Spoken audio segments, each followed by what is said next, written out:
It's a very good question, a very important question. I think it's a question that all of us should be asking of, what do we do now, particularly at that level of politics?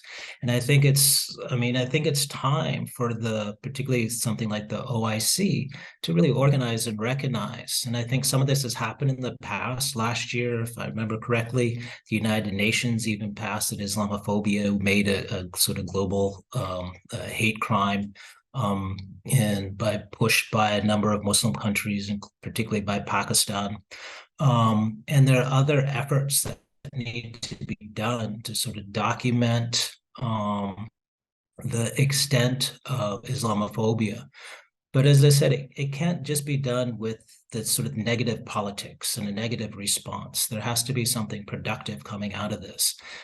Hate is deep-seated. It's not just Islamophobia, racism, and other types of hate exists around the world, and in many ways also in the Muslim world. I mean, Muslims themselves have our issues, be it ethno or national hate exists as well. And so how do we combat hate?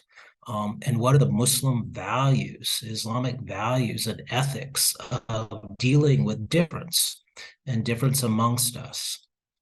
And to recognize that difference is actually God created, in a sense, that we have to accept that differences. And it's not to tolerate difference, but that we actually learn and become a better human being by appreciating and valuing the difference between you and I, rather than sort of protesting against it, trying to suppress it, trying to argue against that.